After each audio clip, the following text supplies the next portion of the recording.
Hi, welcome back to Everyday Behavior. This month, we're talking about database decision-making and multi-tiered systems of support.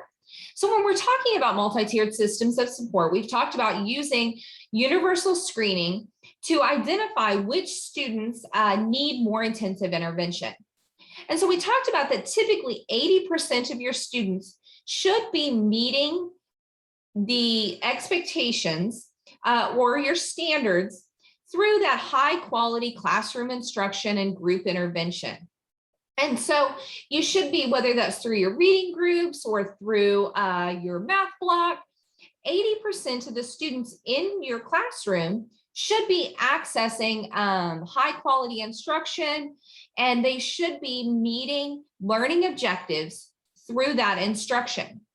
However, we have that ongoing assessment and database decision-making to then determine with those 20% of your students that are not making progress, that are not meeting your learning objectives and those benchmarks, to then receive more intensive intervention. So students that aren't making adequate progress with just regular classroom instruction are then providing with increasingly intensive instruction.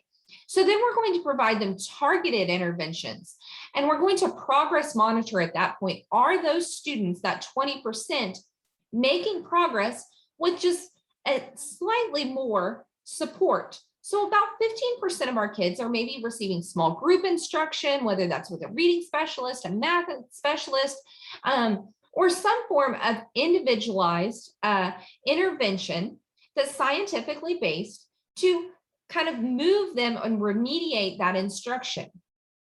Then 5% of our students, which would be put in that tier 3, require even more intensive intervention.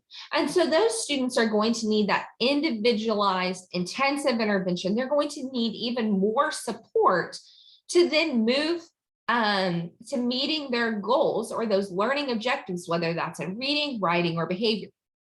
Across all of our tiers, whether that's that 80% at the bottom, that 15% on tier 2 or the middle, or that 5% in tier 3, across all of those tiers, we're going to have that ongoing student assessment or that ongoing screening that's occurring through our universal screening measures.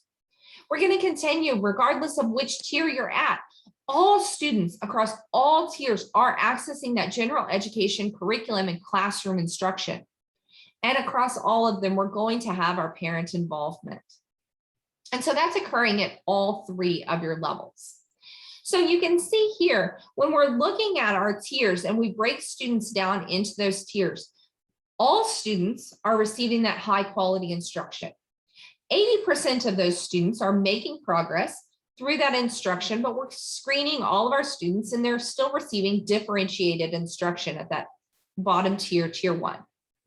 But then 15% of students, in addition to that high quality classroom instruction, differentiated instruction and screening, are receiving, in addition to that, targeted interventions and additional progress monitoring.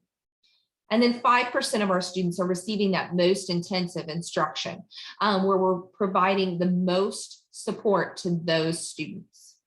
So here you can kind of see how those tiers are broken down into multi-tiers and multiple systems of support.